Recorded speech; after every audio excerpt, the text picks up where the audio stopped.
Bismillah. Bismillahirrahmanirrahim. Astagfirullahaladzim. Assalamualaikum warahmatullahi ta'ala wabarakatuh.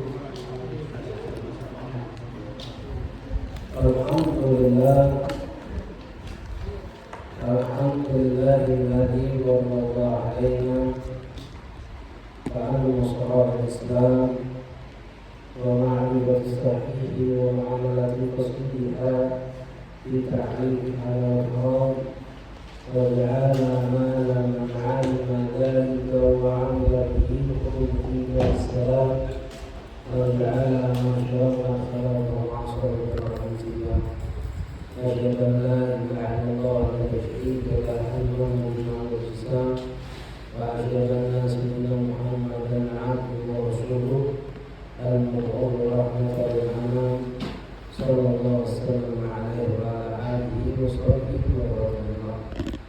Allahumma shalli wa sallim ala sayyidina Muhammadin wa ala rahmatillah ala nabiyyina wa sallallahu alaihi wasallam wa ala alihi wa sahbihi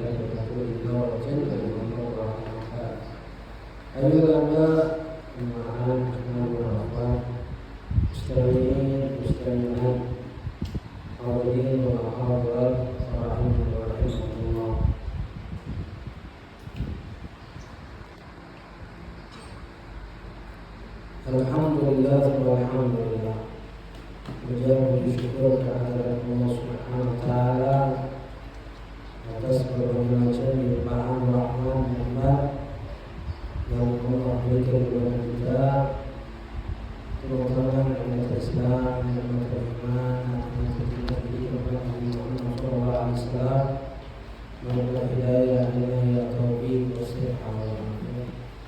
Begitu juga salah satu salam tidak henti-hentinya kita hadirkan kepada Nabi Muhammad SAW beserta para keluarganya, para sahabatnya, pengikutnya dan semuanya. Lanjutkan di dalam pelajaran Al-Fiqh dan Imam Syafi'i dan kita Sunnah wal Jamaah sampai rukun sholat sudah bersama Fatihah.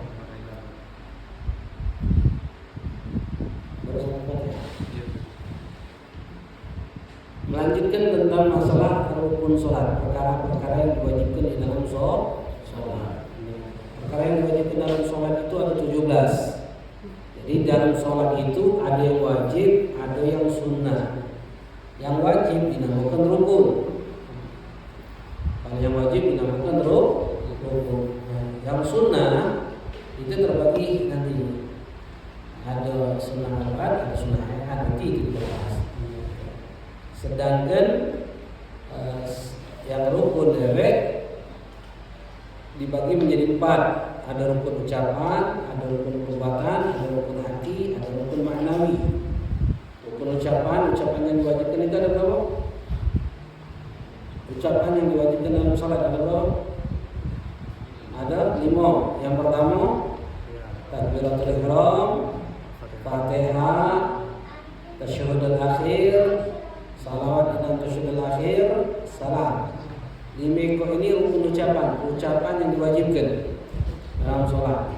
Takbiratul ihram, Fatihah, tahiyat akhir, salawat, salam. Sedangkan perbuatan yang diwajibkan ada 6. Tegak, rukuk, i'tidal, sujud, duduk dan sujud, dan duduk tasyahudul akhir. Itu rukun perbuatan. Sedangkan rukun hati sikap, yaitu niat. Sikap lagi rukun maknawi, yaitu tumanina dan tertib. Kemarin sudah kita bahas, jumlahnya ada 17. Yang pertama sudah kita bahas, rukun sholat itu adalah niat, yaitu niat di dalam sholat, niat di dalam hati. Wajib untuk menghadirkan niat di dalam hati, sedangkan melafadzkannya hukumnya adalah sunnah. Jadi mulut kita mengucapkan takbir Allahu Akbar, hati kita menghadirkan niat. Yang diwajibkan cuma 3 yang kita bahas. Usolli fardhu maghribi, sebutkan nama sholatnya. Usolli fardhu, sebutkan nama sholatnya. usalli fardhu maghribi, usalli fardhu isya, usalli fardhu subhi, usalli fardhu dhuhri, usalli fardhu asri. Itu yang wajib. Yang lain itu hukumnya sunnah. Nanti kita bahas. Yang penting nih niat. Yang kedua adalah takbiratul ihram. Melafazkan takbir. Allahu akbar. Nanti kita bahas ada syarat sahnya. Ada 16 syarat sahnya takbir. Jika takbir itu tidak penuhi syaratnya, tidak sah takbirnya. Kalau takbirnya tidak sah, salatnya tidak sah. Nanti yang kita bahas. Takbiratul ihram. Kenapa dinamakan takbir dalam salat itu ada dua. Ada takbiratul ihram, ada takbir intiqalan. Takbiratul ihram ini hukumnya wajib. Sedangkan takbir perpindahan hukumnya adalah sunnah. Allahu akbar, sami Allahu liman hamidah, Allahu akbar, Allahu akbar, Allahu akbar. Apa hukumnya? Sunnah. Kalau takbiratul ihram wajib. Kenapa dinamakan takbiratul ihram? Karena takbir ini menjadi sebab diharamkan yang tadinya sebelumnya halal. Contoh, makan, minum, ngomong halal tak? Halal. Kalau sudah takbir, Allahu akbar. Apa makan? Minum, ngomong haram lalu. Makanya dinamakan takbiratul ihram. Takbir yang menjadi sebab diharamkan yang tadi sebelumnya halal. Itu dinamakan takbiratul ihram. Kemudian takbir ini lafaznya adalah kalimat Allahu Akbar. Allah nama zat, akbar adalah sifat Allah. Lalu yang ketiga adalah qiyamu ala qadri fil fardhi, berdiri bagi yang mampu di dalam salat wajib. Berdiri bagi yang mampu dalam salat wajib. Jika dia mampu untuk berdiri, maka wajib berdiri. Tegak ini hukumnya wajib dalam salat wajib. Tegak itu idamatul lati iya mafasil dikatakan. Di sini sebutkan nasbul fadhar di dhahri, menegakkan tulang punggungnya. Wa in atraka ra'sahu, walaupun kita tundukkan sedikit kepala kita, sedangkan untuk begini hukumnya adalah sunnah. Jadi kalau sholat itu sunnahnya kepala itu mana? Tunduk, ingat tempat sujud. Allahu akbar. Itu sunnah. Jadi di dalam sholat itu dari awal sampai akhir ingatnya tempat sujud. Ini ingat tempat sujud. Itu sunnah. Nah, wajib tegak ini kata ulama diwajibkan kita tegak di sini selagi dia mampu pajak tegak, walaupun dengan bantuan. Misal contohnya, anak ini kalau tegak sago, nak tegak sago, harus pegangan dulu. Wajib tegak, walaupun sago. Selagi pajak tegak, wajib tegak, walaupun dengan pegangan. Bahkan kata ulama, walaupun dengan upah iwo. Kalau aku kau, negakkan aku dari sholat. Pas lagi aku sholat, kau tegakkan. Cuma negak aku. Selagi pajak tegak, wajib tegak sholat. Tidak boleh bagi dia untuk sholat dulu. Walaupun dengan pegang. Kalau dengan tongkat, anak bisa tegak dengan tongkat, maka wajib tegak dengan tongkat. Wajib tegak dengan tongkat. Itu wajib. Kecuali ketika dia tegak, dia ada masyarakat, ada kesusahan. Saat anak ini kalau tegak, nahan sakit, pusing kepala anak, atau nahan sakit yang akhirnya tidak khusyuk, maka baru boleh duduk. Cuman kalau yang susahnya cuma tegak, itu wajib tegak. Walaupun dengan bantuan, walaupun dengan pegangan. Dan makanya ada orang yang tidak baca sujud, masalah tidak baca ditepukan kaki dari masjid ke rumah, dari rumah ke masjid bawa tongkat, bawa kursi duduk itu. Di masjid dia sholat duduk, sadak sholat. Dah, ngapa baca tegak? Selagi dia baca tegak, wajib dia tegak sholatnya. Allahu akbar. Sholat tegak, wajib tegak. Rukuk baca rukuk. Tidak baca, tidak. Sujud tak baca tak? Tidak baca, sujud. Sakit ditekuk kaki. Baru duduk di kursi, baru bongkokkan badannya. Sambil duduk di kursi, bongkokkan badannya. Rendahkan segendah-hendahnya. Itu cara sujudnya. duduk lagi, sujud lagi, tegak lagi baca. Cuman pegangan, wajib pegangan, baca tegak.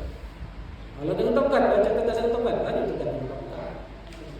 Jadi hukumnya itu kata ulama, selagi baca tegak wajib tegak. Gitu. Kalau tidak baca tegak, kalau tegak itu nahan masalah, kesusahan, kesulitan, baru duduk. Sudah duduk, dah baca juga, baru tidur miring. Tidur miring dah baca juga, baru telan. Nah, telentangnya mana? Arah kiblat. Dah jadi. Kalau tidur miring jadi belah kanan, barat sana, kaki sana, misalnya arah kiblat ke sana. Jadi belah kanan. Tidak baca belah kiri. Tidak baca juga tidur miring. Nahan sakit kalau tidur miring, telentang. Telentang ini kepalanya diangkat, tunjuk bantal, jatuh ke arah kiblat.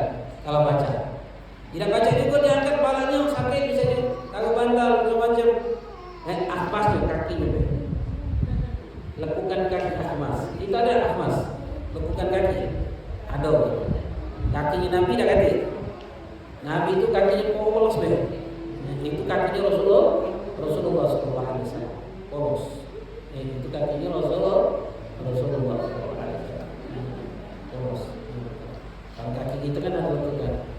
Makanya kaki Rasulullah itu cak sudah kecil yang berlahir. Misalnya bagus bulan, gitu kan? Polos bagi kakinya kan? Cak itulah kakinya Rasulullah SAW. Istimewa, khususnya bagi Nabi Muhammad SAW. Untuk kaki Rasulullah SAW. Kalau kita adalah bukan galau, makanya ahmas namanya. Nah itu yang dihadapkan arah kiblat. Itu yang dihadapkan arah kiblat. Kemudian itu sholat wajib. Beda kalau sholat sunnah. Kalau dalam sholat sunnah boleh tegak, boleh duduk, boleh tidur miring. Yang nggak boleh terlentang. Mana sholat duduk? Mana? Belum pernah. Aku kan sekali-sekali sholat sunnah, sekali-kali kelemahan, sekali-sekali Gak ada sholat duduk ini, sholat sunnah. Allahu Akbar, baca Fatihah. Nah, duduknya bebas, alhamdulillah, bilang rukuk itu paling sedikitnya pala kita ini keluar dari batasan lutut. Rukuk, bongkoknya baca posisi rukuk dekat dengan sujud. Kemudian duduk lagi tidak. Kemudian sujud sempurna. Duduk, sujud lagi, baca Fatihah lagi. Itu kalau seandainya sholat sunnah duduk. Kalau sholat itu miring gimana? Pala sana kan kaki sana jadi miring sebelah kanan. Miring sebelah kanan. Pala sana kaki sana. Nah, duduk. Habis duduk, baca Fatihah, baca surat. Pas nak rukuk apa yang harus lakukan? Duduk. Pas nak rukuknya, duduk. Rukuk, duduk lagi, sujud sempurna, duduk, sujud sempurna, duduk, tidur lagi. Tidur lagi. Itu kalau seandainya sholat tidur. Nah, kalau seandainya kita nanti sholat tidur dan hukumnya di dalam sholat sunnah. Kalau sholat wajib boleh tak? Pahalanya berkurang dua. Pahalanya berkurang. Kalau tegak 100 duduk, Rasulullah mengatakan salat duduk itu nisfu ajr ghaib, setengah pahala sholat tegak. Berarti kalau tegak 100 duduk 20. Kalau tidur miring setengah pahala duduk, berarti lawin. Nah, makanya jangan sering-sering amalkan walaupun sekali-sekali. Di rumah amalkan. Amalkan. Biar kita paham. Ternyata boleh. Kemudian yang ketiga, ini sudah kita bahas. Yang keempat qiraatul Fatihah, membaca suratul Fatihah. Di dalam mazhab kita Syafi'i wajib baca Fatihah setiap rakaat baik itu sholat wajib ataupun sholat sunnah, baik itu imam ataupun makmum, wajib baca Fatihah setiap rakaat. Baik macamnya hafalan atau ditalkinkeun atau maco nazar fil mushaf, maco Quran gitu. Walaupun dengan perantara lampu, wajib baca. Rasulullah SAW mengatakan la salata liman lam yaqra bi Fatihatil Kitab. Tidak ada salat bagi mereka yang tidak membaca Fatihatul Kitab, yang tidak membaca Fatihah. Bahkan juga Rasulullah mengatakan man shalla salatan lam yaqra fiha bi ummil Quran fa hiya hidaj.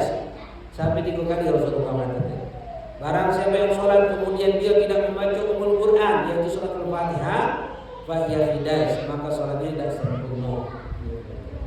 Hukumnya tidak sah. Walaupun kita di belakang imam, walaupun. Nah, itu dalam mazhab Syafi'i. Berbeda di luar mazhab Syafi'i.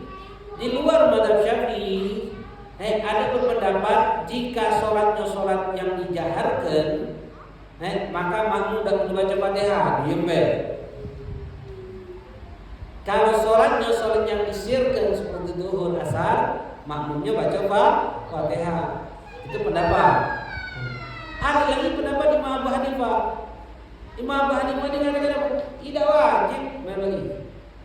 Jadi nak sholatnya jahar atau israr pelan disirkan, makmum itu tidak wajib bacaan. Diam be. Imam rukuk tidak. Imam salam belok salah. Itu pendapat siapa? Hanafi. Boleh kita menilai pendapat itu? Kecuali apa? Udzur syar'i. Udzur syar'i itu apa contohnya? Bawa masuk Islam. Mau yang bawa masuk Islam sudah boleh dapat masuk. Kalau dia bawa masuk Islam. Tapi kalau cari kita boleh. Makanya kita wajib baca Fatihah. Harus dijaharkan, harus kenceng dewe, harus kedengaran dewe. Paling sedikit bacaan dalam sholat itu harus kedengaran dewe. Kali tidak kedengaran dapat pahala dah? Tidak. Harus kedengaran dewe. Yang kedengaran tidak dapat pahala. Tidak sah sholat, bukan tidak dapat pahala. Tidak sah sholat. Yang wajib kedengaran, yang sunnah kedengaran. Yang wajib kedengaran. Yang wajib ada berapa? 5.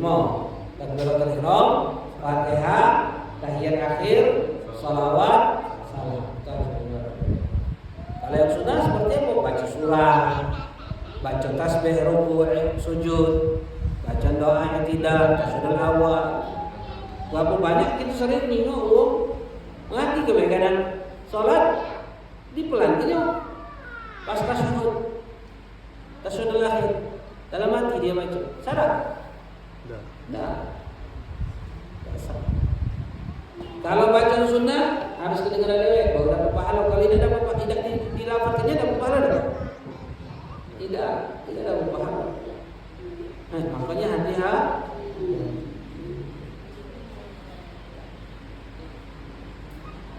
Kemudian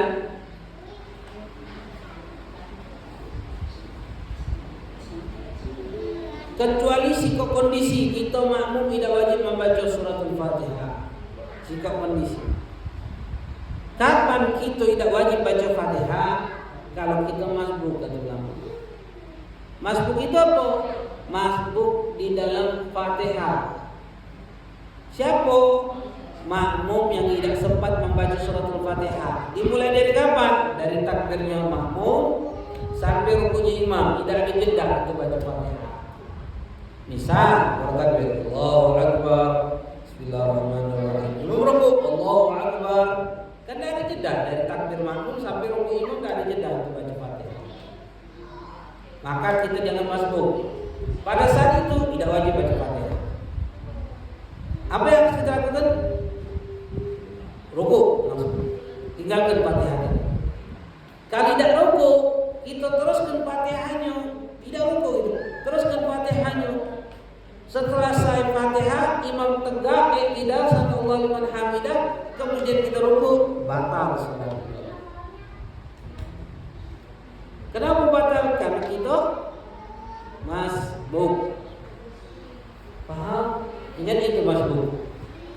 Jadi masbuk kita makmum yang tidak sempat membaca Fatihah yang sedang dimulai dari takbir makmum sampai rukuk imam. Ini tidak ada jeda. Kalau ada jeda bukan masbuk namanya. Mungkin yang sempurna, muafiq yang sempurna kata ulama. Berarti wajib baca Fatihah. Contoh masalah imam baca Fatihah. Imam baca Fatihah. Kita diam mendengarkan Fatihah imam. Setelah dia mendengarkan Fatihah imam amin, baru kita amin. Lalu kita baca Fatihah. Bismillahirrahmanirrahim. Imam tidak baca surat atau imam baca surat cepat. Pas Ar-Rahmanir-Rahim Maliki Yaumiddin, Allahu Akbar, imamnya rukuk. Masbuk kan ini? Masbuk kan? Bukan. Kenapa bukan? Karena dari awal takbir sampai rukuk imam kita tuh sebetulnya ada jeda. Tapi kita ini sunnahnya mendengarkan imam dulu, sunnah. Artinya kalau imam baca Fatihah, kita baca Fatihah boleh tak? Boleh. Tak ada masalah. Sunnahnya selesaikan Fatihah imam baru kita baca Fatihah, sunnah. Kalau imam baca Fatihah kita pelek boleh tak? Boleh. Hanya makruh kalau berbarengan pas-pasan. Kalau berbarengan pas-pasan hukumnya makruh. Tapi kalau imam sudah berapa ayat baru kita baca bismillah, baca Fatihah, makruh tak? Tidak. Walaupun sunnahnya selesaikan dulu Fatihah imam baru makmum Fatihah. Ingatkan itu masbuk. Kadang ada orang sering nih takbir Allahu Akbar. Dia baca Fatihah. Dia kenapa dia kena saya dalam surah Al-Mustaqim. Allahu Akbar. Imam rukuk, Allahu Akbar. Dia dulu. Sami Allah liman hamidah. Allahu Akbar. Apa hukumnya? Tak. Harusnya apa? Tinggalkan Fatihah kita langsung rukuk. Oh, dapat satu rakaat. Ketika rukuk sama imam dengan ukuran subhanallah baru dapat satu rakaat. Baru dapat satu rakaat. Jadi intinya apa? Rukuk sama imam. Jadi kalau seandainya Ustaz imam sudah rukuk, kalau imam sudah rukuk apa yang harus kita lakukan? Takbir Allahu Akbar, Allahu Akbar. Kalau rukuk sama imam dengan ukuran subhanallah dapat satu rakaat. Kalau tidak rukuk bersama imam, tidak dapat satu rakaat. Bisa kita imam rukuk, Allahu Akbar. Kita takbir, Allahu Akbar. Pas nak berrukuk imamnya tidak sampai Allah tidak. Kita jangan sempurna berrukuk, tegak lagi langsung. Kalau kita sempurna berrukuk sengaja batal semua. Tegak lagi. Kenapa? Karena kita tidak dapat satu rakaat. Dapat satu rakaat itu kalau rukuknya bareng dengan imam, dengan ukuran subhanallah, maknina. Baru dapat satu rakaat. Itu ingat ya? Ukuran dulu. Jadi ingat. Misalnya kalau kita masbuk, Allahu Akbar, Bismillahirrahmanirrahim, Alhamdulillahirabbil alamin, imam rukuk, Allahu Akbar. Kalau rukuk imam tegak, sami Allah, nyebut bisa sami Allah, pas baru rukuk gitu. Sami Allah liman hamidah, berarti kita dapat ukuran. Dapat satu rakaat. Dan apa yang harus kita lakukan? Tiga lagi. Jangan rukuk, kalau sempurna kan rukuk karena kita tidak dapat satu rakaat. Itu yang itu roh.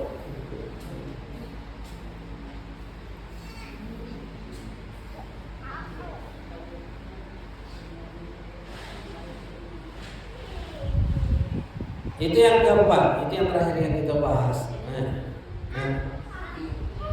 Lalu yang kelima dalam hukum sholat adalah rukuk.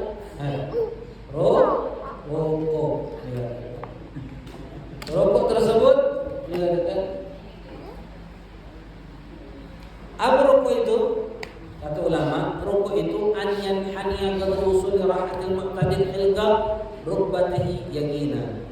Rukuk itu adalah membungkukkan badannya dengan ukuran, bungkuknya dengan ukuran kedua telapak tangan kita ini menyentuh kedua lutut. Itu rukuk paling sedikitnya. Membungkukkan badan sekiranya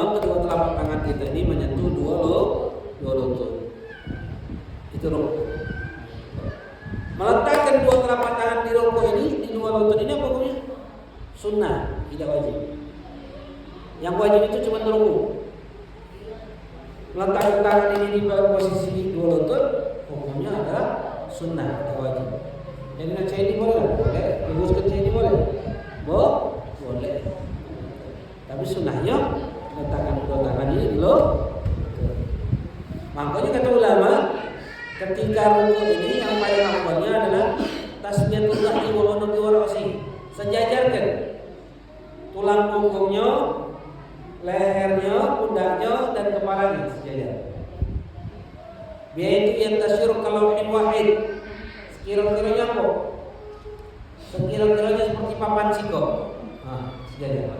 Jangan bungkuknya, jangan tekannya, tapi sejajar. Ini sejajar. Kemudian apa? Nasbu rukbateh. Lalu kedua kakinya tegakkan, jadi tekuk, ditegakkan. Jangan tekuk, tapi tegakkan. Kemudian untuk umar di kafe, menggenggam dua lututnya. Ini sunnah. Tidak digenggangkannya atau diapakan tapi sudah. Bukan ini, bukan di bawah, tapi di lutut. Ini sunnah. Tabrikul asabi, genggangkan, tapi bukan regangnya, wasatan kata, sedang. Itu sunnahnya. Dan syarat rukuk sikap. Allah yang tidak bihi rupakan, tidak boleh rukuk kecuali untuk rukuk. Tidak boleh rukuk kecuali untuk rukuk. Artinya kalau dia rukuk bukan untuk rukuk, misalnya dia rukuk untuk kenapa? Ngelak misalnya, nanti kampleng ngelak. Allahu Akbar. Hukum rukuknya tidak sah. Karena rukun solat seluruhnya rukun solat. Segala sesuatu yang dia lakukan hanya boleh untuk lakukan rukun itu. Dia rukuk hanya untuk rukuk, dia i'tidal hanya untuk i'tidal, dia sujud hanya untuk sujud. Dia tegak dari sujud hanya untuk tegak dari sujud. Semuanya. Makanya kata ulama, kalau seandainya dia lagi sujud, terus ingat ada sesuatu yang nakutin dia. Misalnya contohnya apa? Ulet, dipas, takut ini. Langsung tegak, Allahu Akbar. Spontan, Allahu Akbar tegak. Sadar duduk. Tidak. Kenapa? Karena tegaknya tadi bukan untuk duduk. Apa yang Anda lakukan? Balik lagi ke sujud, baru duduk. Yang tadi tidak diangkat. Yang tadi tidak diangkat. Ini yang kedua. Kemudian yang keenam, tumakninah di dalam rukuk. Nah, tumakninah itu apa? Diam setelah bergerak dengan ukuran subhanallah. Apa arti tumakninah? Diam setelah bergerak dengan ukuran subhanallah. Itu tumakninah. Kadang gua ngartikan tumakninah itu khusyuk. Beda. Beda. Oh, dengan sholat seperti tumakninah lagi nanti kalau jalan. Maksudnya tidak khusyuk lagi. Padahal tumakninah itu apa? Diam setelah bergerak dengan ukuran subhanallah. Subhanallah, subhanallah, subhanallah, subhanallah, subhanallah. Tumakninah ada? Tumakninah itu. Yang penting diam setelah bergerak dengan ukuran subhanallah. Dengan ukuran subhanallah. Intinya dengan ukuran subhanallah. Pokok subhanallah, subhanallah, subhanallah, subhanallah, subhanallah. Itu sudah tumakninah. Walaupun cepat aja. Subhanallah, subhanallah, subhanallah. Ukuran tumakninah. Itulah yang dikatakan tumakninah. Itu wajib. Jeda. Tumakninah. Dalam adab itu. Beda dalam adab yang lain. Luar madhab lain mengatakan tidak wajib tumakninah itu. Nabi Syafi'i mengatakan wajib tumakninah. Makanya sunnah ketika rukuk kita disunnahkan untuk membaca tasbih. Baca apa? Baca apa? Subhana Rabbil Azimi wa bihamdi. Ada riwayat banyak bacanya. Yang pertama, subhana rabbil azimi. Kau. Riwayat kedua, subhana rabbil azimi wa bihamdi. Yang ketiga, banyak riwayat bacaan. Subhanallahumma rabbana wa bihamdika Allahumma firli. Siapa yang baca itu? Ada yang baca itu? Hah? Ada yang baca itu? Subhanallahumma rabbana wa bihamdika subhanallahumma rabbana wa bihamdika Allahumma firli. Ketika rukuk dan sujud ada? Kalau ada berarti sholatnya di sekolahnya dulu di Muhammadiyah. Kalau dulu sekolah di Muhammadiyah diajarkan doa itu ketika rukuk dan sujud. Ada. Riwayat dalam hadis itu. Bahkan diriwayatkan Rasulullah sallallahu alaihi wasallam, Sayyidina Anas mengatakan, Rasulullah paling banyak ketika rukuk dan sujud baca doa itu. Itu riwayat kalau. Ada lagi katakan Siti Aisyah mengatakan Rasulullah paling banyak ketika rukuk dan sujud baca apa tasbihnya? Subhanun qudusun rabbul malaikat wa ruh. Subhanun qudusun rabbul malaikat wa ruh. Itu yang dibaca. Dan ini semuanya riwayat. Yang kita pada umumnya baca yang mana? Subhan rabbil azimi, ada wa bihamdinya. Ada. Itu riwayat. Ada subhan rabbil azimi. Imam Al-Haddad, Abdullah bin Al-Haddad menggabung kedua riwayat itu. Dia baca apa? Subhan rabbil azimi, subhan rabbil azimi, subhan rabbil azimi wa bihamdi. Subhan rabbil azimi, subhan rabbil azimi, subhan rabbil azimi wa bihamdi yang ketiga. Itu bebas baca. Paling sedikit berapa kali bacanya? Satu. Paling sedikit? Sekali. Sedangnya? Tiga. Paling banyaknya? 11. Nah, 100 selama mana? Nah. Beda kalau salat khusyuk. Ya, ada. Kalau salat khusyuk kamu 180 paling tidak. Nah, 80 kalau ulang lagi. Hah? Ulang lagi. Alhamdulillah. Itu bacanya. Lalu doanya juga banyak ketika rukuk. Rasulullah ngajarkan riwayat Allahumma laka raka'tu wa bika amantu wa laka aslamtu khasa'ala bi sam'i wa basari wa mukhi wa 'azmi wa 'asabi wa sya'ri wa shani wa mustaqala bi ghadabi lillahi rabbil alamin. Itu juga diantara itu. Lalu yang ketujuh adalah i'tidal. Setelah rukuk adalah i'tidal. I'tidal, apa i'tidal itu? Wa wa'adul musalli ila maraka minhum, yaitu kembalinya musalli ke posisi sebelum dia rukuk. Apa posisi dia sebelum rukuk? Tegak, berarti balik ke tegak. Kalau sholatnya duduk, berarti balik ke duduk. Syaratnya i'tidal ini ada dua syarat. Yang pertama, al-yaqsid bihi i'tidal ghairuhu. Tidak boleh tujuannya kecuali untuk i'tidal. Tidak boleh tujuannya kecuali untuk Jadi kalau tujuannya untuk misalnya takut akan suatu dia tegak, sadar. Dah. Kata gitu. Yang kedua kata ulama, i'tidal ini rukun pendek. Tidak boleh lama-lama. Kalau kita lama-lama batal sholat. Berapa lamanya i'tidal itu? Rukun pendek di dalam sholat itu dua. I'tidal dan duduk di antara rukun sujud. I'tidal dan duduk di antara sujud. Kata ulama tidak boleh lama-lama. Lamanya berapa lama kalau i'tidal? Kalau i'tidal lamanya batasannya kata ulama zikir Fatih, zikir yang dianjurkan Sami Allahu liman hamidah rabbana lakal hamdu bil samawati wal ardi ditambah surat Al-Fatihah. Bismillahirrahmanirrahim. Alhamdulillahirabbil alamin. Jika melebihi bacaan surat Al-Fatihah, zikir yang dianjurkan dan surat Al-Fatihah batal. Karena boleh lama tidak. Kecuali kata ulama di rakaat terakhir untuk baca kunut. Kalau di rakaat terakhir untuk baca kunut di dalam sholat apapun maka itu yang dikatakan. Kemudian ketika i'tidal balik i'tidal, Lalu yang kedelapan adalah tumaninah di dalam i'tidal dengan ukuran apa? Subhanallah. I'tidal itu apa? Tumaninah itu diam setelah bergerak dengan ukuran subhanallah. Enggak, subhanallah sudah cukup. Makanya disunahkan ketika i'tidal ucapkan apa?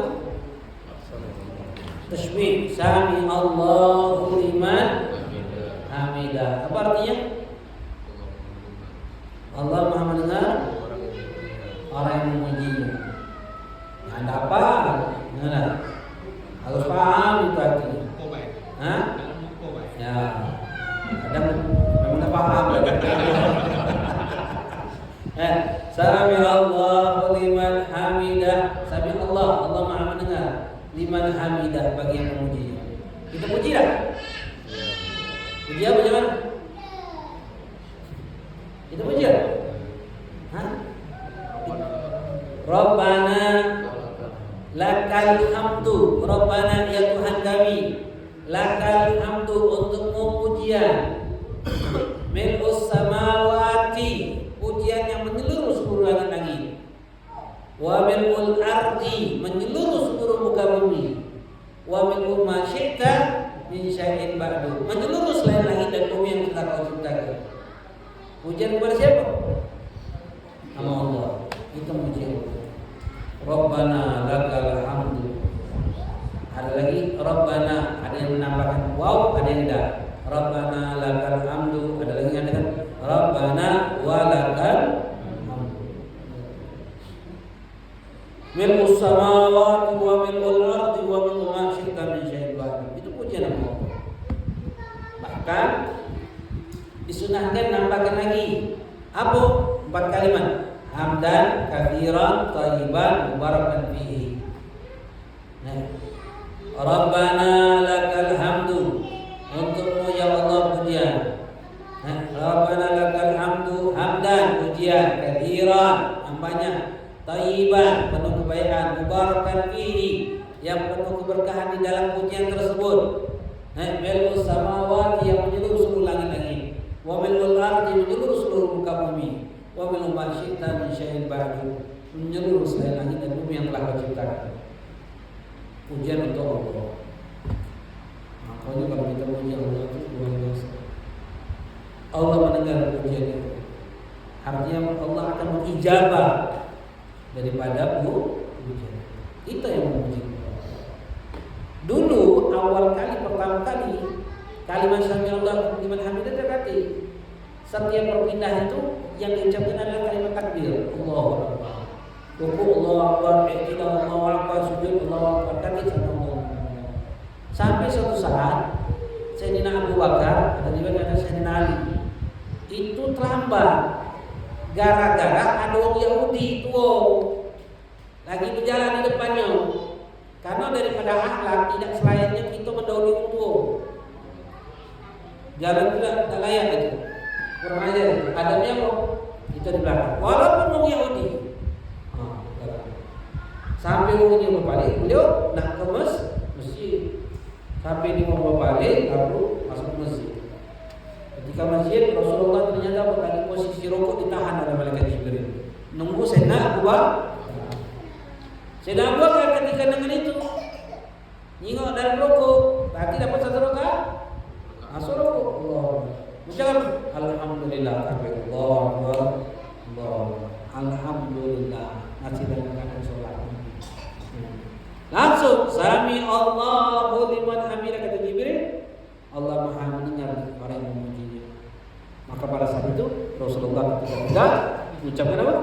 Sami Allahu liman hamidah. Sampai detik ini ucapan itu adalah sami Allahu liman. Apa hukumnya ucapan itu? Apa hukumnya? Sunnah. Jadi kalau kita baik boleh? Kemudian ketika i'tidal sunnah baca doa-doanya. Di antara doa yang dianjurkan adalah halal thana'i wal majdi ahaddu ma qala al-'abdu wa qulna lakal 'abdu. La majdi ma'atita wa la mu'ti lima mana'ta wa la yanfa'u dzal jaddi minka. Itu di antara doanya. Banyak. Setelah i'tidal apa yang dilakukan? Sujud marratain. Sujud 2 kali fi kulli rakaat. Dalam sujud itu syaratnya sikap, tidak boleh sujud kecuali untuk sujud. Itu syarat. Kemudian tumakninah di dalam sujud, yaitu diam sebentar dengan ukuran subhanallah. Nah, sunnah ketika kita sujud disunahkan baca apa? Tasbih. Bacanya apa? Subhana rabbil a'la. Dalam riwayat subhana rabbil a'la dan yang lain adalah subhana rabbil a'la wa bihamdihi. Banyak riwayatnya. Ada tadi yang tadi tuh. Rasulullah tuh paling banyak ketika sujud baca apa? Subhanakallahumma rabbana wa bihamdika Allahumma firli. Ada riwayat yang subuhun qudusun rabbul malaikati wa ruh. Itu riwayat Rasulullah SAW ketika tapi Ashab Syafi'i menguatkan bacaan yang dikuatkan adalah bacaan tasbih. Dalilnya dari mana? Riwayat Uqbah bin Amir ketika turun ayat firman Allah Subhanahu wa taala, "Fasabbih bismi rabbikal azim" di dalam surat Al-Waqiah, maka Rasulullah fasabbih, hendaklah kalian bertasbih bismi rabbikal azim, kata Allah, dengan menyebut Tuhanmu yang agung. Bertasbih dengan menyebut nama Tuhanmu yang agung. Maka Rasulullah kata, "Ij'alha fi ruku'ikum", jadikan itu tasbih dalam rukuk kalian. Makanya kita baca apa? Subhana rabbil azimi.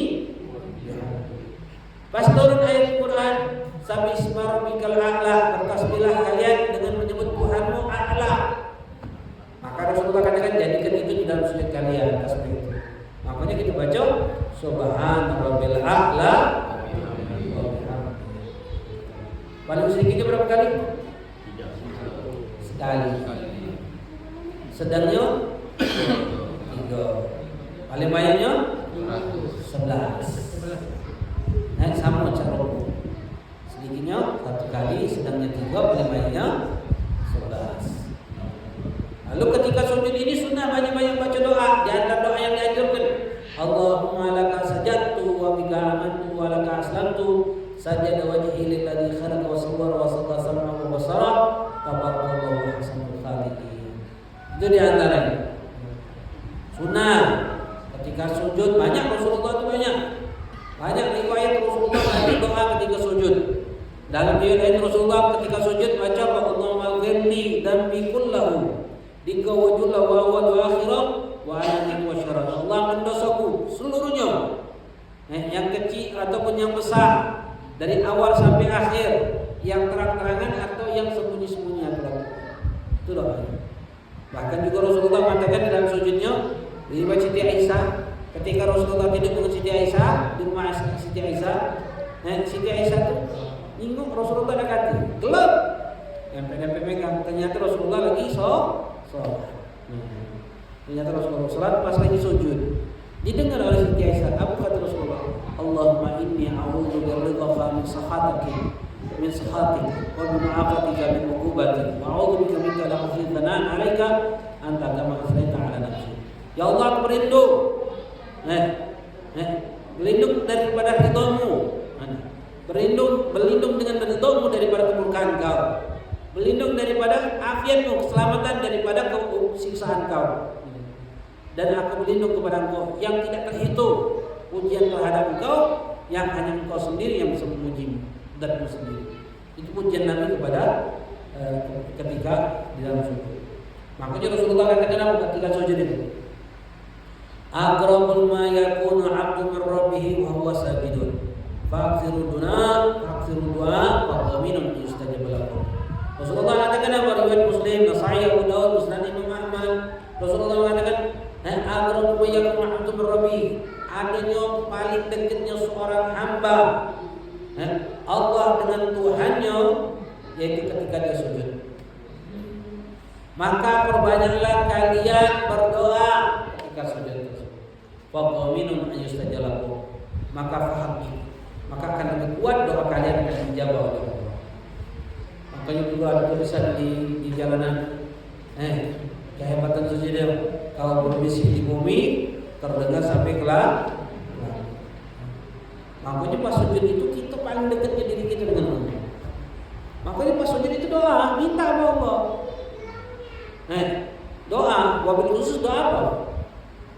doa akhirat, dan doa dunia be. Kita ni urusan dunia be, bukan main kalau urusan dunia. Dunia ni sudah-sudahlah. Dunia ni sudah-sudahlah. Memang sudah ditentukan oleh Allah. Buntu bagian, tajir bagian, senang bagian, susah. Tak bakal bisa lepas, bisa lepas. Tidak. Jadi nikmati be. Senang susah dalam hidup kita ini nikmati be. Memang sudah bagian. Ngajarkan kepada kita, kenapa?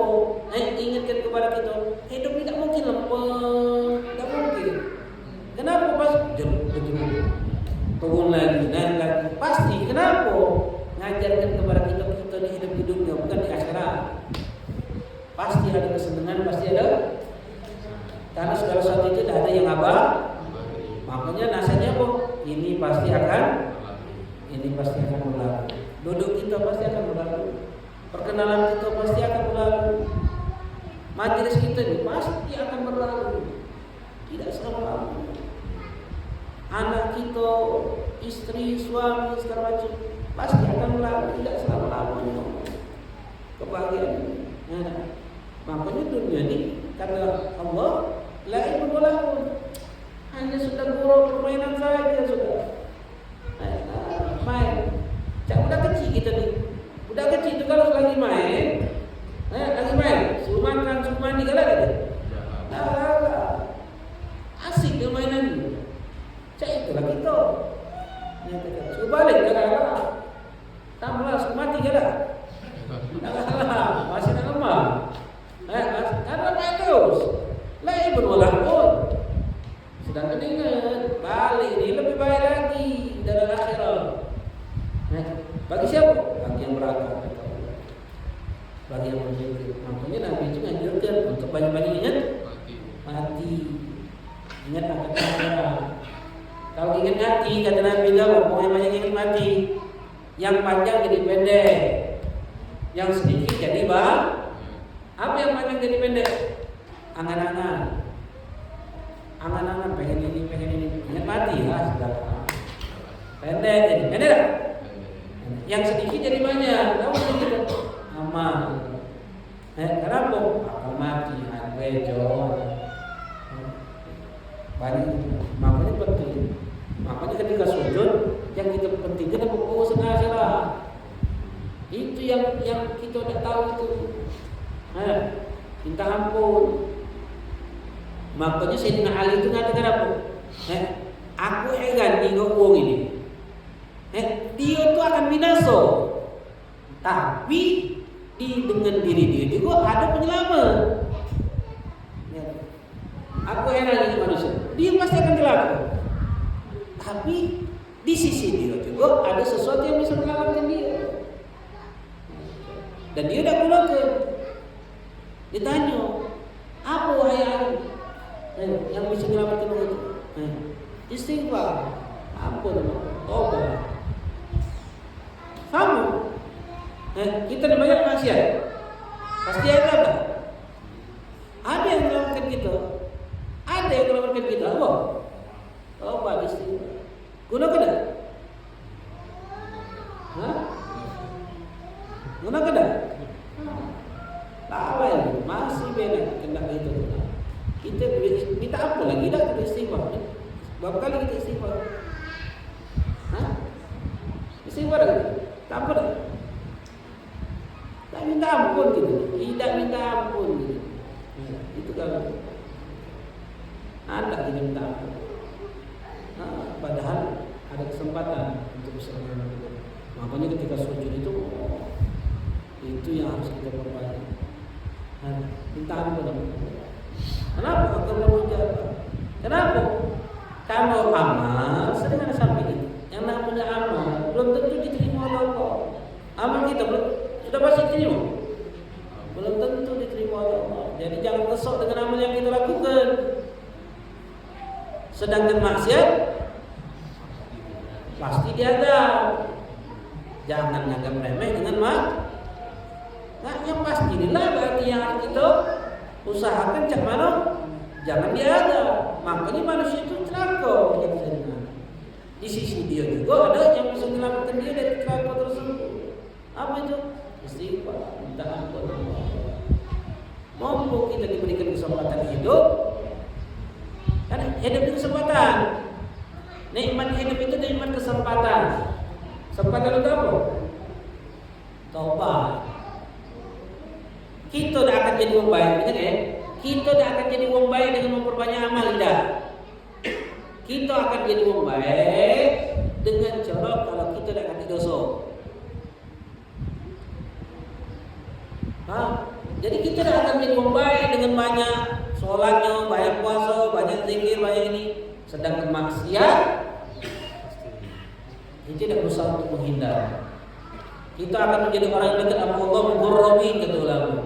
Itu dengan apa? Dengan menjauhi perbuatan maksiat kepada Allah. Bukan dengan memperbanyak amal ibadah.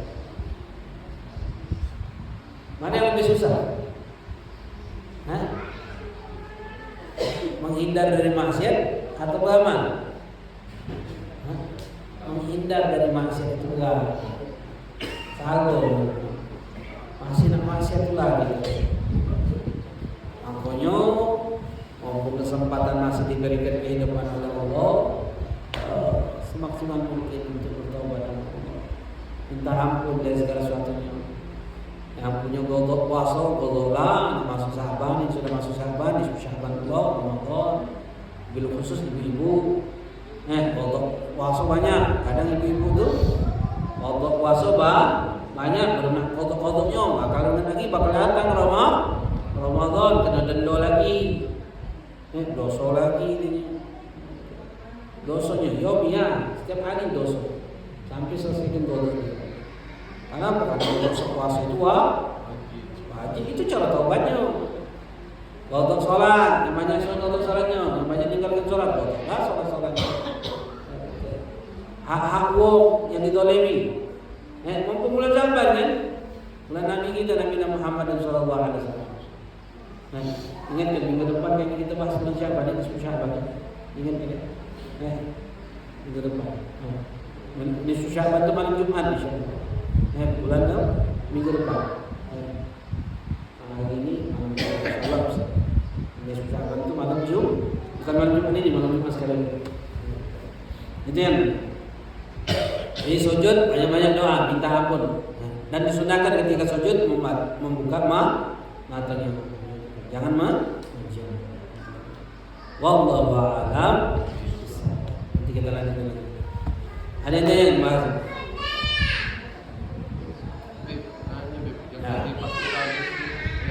Kalau kita singkat Bebek baca Rabbana lakal hamdu je itu. Apa Bebek?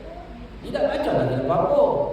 Kalau beli masih tapi makruh sunnahnya bacaan dalam riwayat disebutkan orang yang tidak baca tasbih, zikir, baca sholat itu ditakutkan matinya dalam keadaan sholat. Yang sholat itu, apalagi tidak sholat, yang sholat kalau baca dan itu, yang bagusnya baca galau. Rabbana lakal hamdu milku samawati wa milku ardi wa milku ma syi'ta. Ini saya tidak hafal, hafalkan. Kalau lebih cepat, hafal masalah, hafalkan. Rabbana wa lakal hamdu, Rabbana lakal hamdu milku samawati wa ardi. Kalau imam ucapkan sami Allahu liman hamidah, maka makmum ucapkan apa? Sami Allahu liman hamidah. Kalau imam ucapkan sami Allahu liman hamidah, makmum ucapkan sami Allahu liman hamidah, baru Rabbana walakal hamdu atau Rabbana lakal hamdu. Itu dalam mazhab kita Syafi'i. Berbeda di luar mazhab Syafi'i. Hanafi, Maliki, Hambali, kalau imam ucapkan sami Allahu liman hamidah, maka makmum ucapkan Rabbana lakal hamdu. Tapi kalau Syafi'i, imam ucapkan sami Allahu liman hamidah, makmum ucapkan sami Allahu liman hamidah, Rabbana lakal hamdu. Sami Allahu liman hamidah dulu, baru baca Rabbana lakal hamdu min samawati wal ardi wa syai'in. Masbuk tadi kalau itu imam sudah rukuk Kalau imam rukuk nih, takbir gitu. Allahu Akbar langsung rukuk. Kalau subhanallah dapat 1 rakaat. Pas kalau rukuk imam tegak sami'allahu liman hamidah berarti itu tegak lagi. Dapat tak 1 rakaat? Tidak. Jadi pas rukuk itu baru dah dapat 1 rakaat. Kalau misalnya kita lagi sholat gitu, Ya. Ini kan misal tempat sujud itu ada najis tuh. Ya. Jadi pala kita ini agak miring dikit. Tahu. Bantai balik lagi. Kalau itu tidak ada miring kiblat. Tidak ada. Apalagi nggak ada najis kita lagi sholat, ada najis, enggak gitu. Nah, kita tuh sholat jangan terfokuskan dengan sejadah. Jangan sholat itu terfokuskan harus ada sejadah. Tidak ada sejadah, tidak apa-apa. Di lapangan depan itu boleh sholat? Boleh. Harus kata sejadah foto, tidak apa-apa. Yang penting sholat. Jadi jangan, makanya kita adalah umat Islam adalah yang Allah berikan kenikmatan. Buminya Allah ini masjid, tempat sholat di mana pun. Kalau agama lain nak sholat, nak ibadah di mana? Tempat ibadah. Nak ajak di rumah nak ibadah macam? Tak ajak Nasrani, Yahudi, mau Hindu, Buddha, umat dewa, mungkin dia ajak. Kalau kita dimanapun tempat, lah sudah dimanapun tempat kita masih susah mulu. Sebagai zona nak sholat, dengan alasan inilah, alasan itulah. Kati kompromi bagi kita untuk boleh meninggalkan sholat, kecuali hilang akalnya. Lagi ada akal masih ada, wajib sholat. Kalau dah ganti lagi akalnya, lepas kewajiban sholat.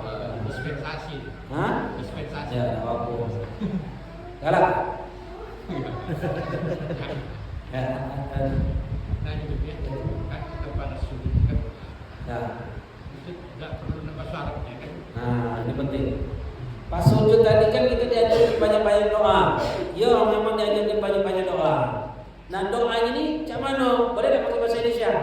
Boleh, tapi dalam hati. Dalam hati. Kalau dilafazkan batal. Mana yang lebih afdal? Tak salah. Doa yang mana? Istighfar. Coba istighfar. Baca doa sabuliatannya. Rabbana atina fid dunya. Baca sayyidul istighfar. Apalah sayyidul istighfar? Tidak apa. Sayyidul istighfar itu pimpinan kalimat istighfar. Makanya dinamakan sayyidul istighfar. Pemimpin kalimat istighfar. Allahumma anta rabbi la ilaha illa anta khalaqtani wa ana 'abduka wa ana 'abduka mastata'tu a'udzu bika min syarri ma sana'tu wa a'udzu bika min ni'matika 'alayya wa a'udzu bika min fadlika fa innahu la yaghfiru dhunuba. Cari best di Google, boleh tak? Saya Google Sayyidul Istighfar. Wah, jadikan apa? Ya, wallpaper. Jadikan apa? Gambar di HP kita. Jadi pas buka HP itu, sebelum buka, bacalah dulu. Istighfar. Kalau buka, baca yang lama-lama ketik apa? Aku sama. Tidak baca istighfar. Rabbi inni dhalamtu nafsi faghfirli fa innahu la yaghfiru dzunuba illa anta. Rabbi inni dhalamtu nafsi, aku mengzalim diriku dewe. Faghfirli, ampun dosaku. Fa innahu la yaghfiru dzunuba illa anta. Atau baca doa Yunus, la ilaha illa anta subhanaka inni kuntu minadh dhalimin. Itu. Tak boleh pakai bahasa Indonesia kalau dilafazkan batal. Kecuali dalam hati. Doa itu yang paling bagus yang mana? Ayat Quran, hadis Nabi, dan doa yang diriwayatkan oleh para ulama salafus saleh. Makanya doa itu harus paham juga artinya. Aco doa panjang-panjang cuma tidak tahu artinya, tidak dapat pahala. Tidak dapat paham. Kecuali global, tidak dalam tidak baca hafal cuman secara global paham apa yang kita minta cukup. Zikir juga sama, zikir Zikir, baca selawat, apapun, kalau seandainya tidak paham maknanya dapat pahala tak? Tidak paham, tidak dapat pahala. Zikir itu harus dilafazkan, harus paham maknanya, baru dapat pahala. Makanya dinamakan zikir itu kapan?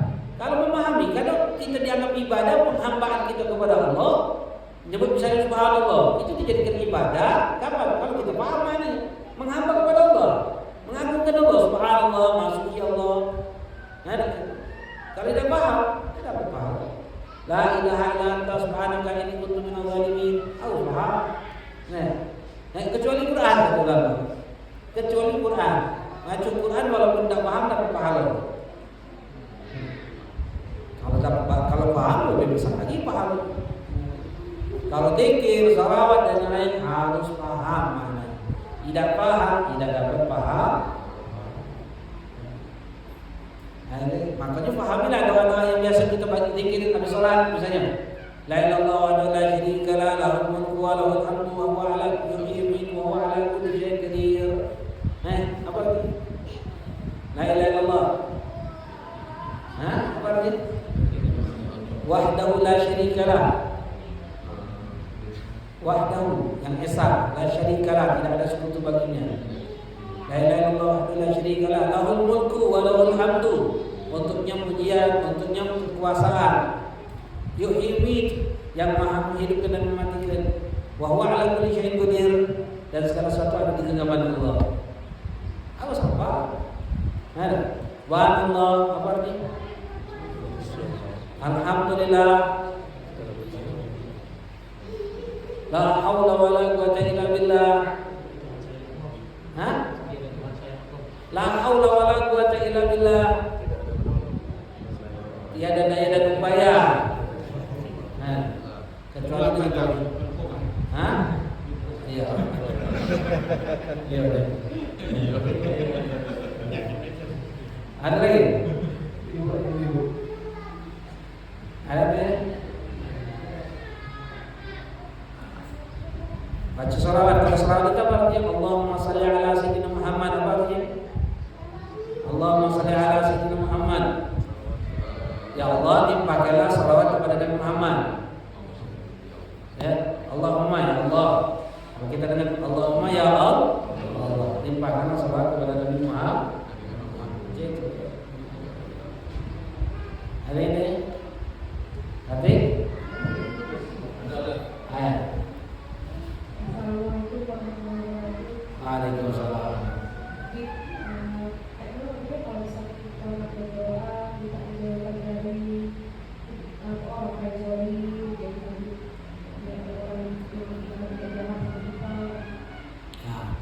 Jadi sebetulnya kita nih diperintahkan doa bukan untuk bisa merubah apapun yang Allah tentukan sama kita.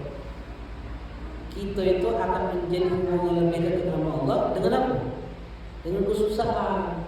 Karena karakter kita nih kalau diberikan kesenangan, ingat apa Allah?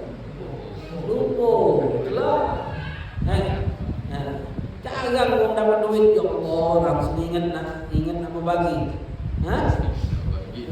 Ada dapat duit langsung ingat nama bagi. Beli ini dulu, beli itu dulu. Coba kalau butuh langsung, ya Allah. Lirihan itu kan ya Allah. Makanya kadang ketika sehat, ada yang kita ingat kepada Allah, enggak. Tapi ketika sakit, ya Allah sakit, ya Allah dengan gigi nah. Ada yang nyebut Allah, enggak. Pas sakit ini, ya Allah. Makanya ketika dikawani wong, biasa be kita kenalan wong, biasa be. Tapi ketika wong ngolimi kita, baru terasa gitu, baru dengar gitu. Makanya setiap ujian yang Allah tunjuk kepada kita itu semuanya senangan dan kesusahan itu menjadikan kita proses apa? Penghambaan kita kepada Allah Subhanahu wa taala. Jadi ketika yang wong ngedolimi kita, wong nyusahkan kita, yang dijingo itu tidak salah kedolimannya. Tidak usah wongnya yang kita jingo. Yang kita jingo apa? Sikap kita terhadap wong itu. Ingat be, Allah itu tidak akan pernah memberikan beban kesusahan kepada kita Melampaui batasan kita tidak mungkin. Pasti kita mampu. Jadi jangan pernah nengok bebannya, tapi nengok apa? Sikap kita ketika mendapatkan beban itu. Sikap kita tidak macam itu kan yang dinengok oleh Allah. Itu kan. Misalnya ada menggolim sama kita, langsung kita gibai dia, ngatai dia. Ditanya oleh Allah, ngapa kau gibai dia? Oh ya Allah, dia tu golim mamaku. Kan kata Allah, aku ciptakan dia untuk menguji kau. Ternyata kau gagal dalam ujian ini. Bukan Allah. Bukan kata Allah, oh ya dah apa lah, memang golimnya. Baguslah aku kata tidak. Jadi ingat yang diingat oleh Allah itu proses dalam kehidupan kita. Sikap kita terhadap apa yang Allah berikan kepada kita. Itu yang dilihat oleh Allah dalam hidup kita. Allah yang kesenangan, sikap kita mana? Allah yang kesusahan, sikap kita mana? Jadi yang dinilai dalam hidup kita ini adalah sikap kita. Jadi yang harus kita lakukan minta kepada Allah apa? Bukan untuk menghilangkan kezaliman dia. Karena kita tidak akan mampu untuk bisa merubah karakter dia, tidak bisa. Tapi kita bisa merubah karakter kita. Jadi kalau seandainya dizalimi langsungnya doa, oh ya Allah, alangkah hebatnya makhluk yang Kau ciptakan untukku ya Allah. Berikan aku kesabaran menghadapi makhluk Kau ini ya Allah. Minta kesabaran, minta aku beri. Makanya mereka orang solihin itu tidak pernah meminta Allah untuk mencabut kesusahannya. Tidak pernah minta sama Allah untuk menolak daripada bala musibah yang datang kepada. Tapi mintanya apa? Kesabaran. Sikap sabar di dalam apa yang Allah berikan. Bocornya lagi apa? Sikap syukur. Bukan sikap sabar. Bocornya lagi sikap bersyukur. Bersyukur kenapa? Setiap kesusahan yang Allah jawab itu bocornya lagi. Makanya makom syukur itu lebih tinggi daripada makom sabar. Bersyukur apa? Setiap kesusahan yang dia dapatkan, selalu mengambil hikmah dalam setiap susah. Jadi yang harus kita lakukan apa? Nikmati proses itu. Kita mau apa maki bahasa Indonesia? Ada itu? Yang doa pas sujud tadi bisa di setiap sujud atau di akhir wae? Setiap sujud. Sujud doa sujud itu diajarkan beberapa wajah untuk sujud itu.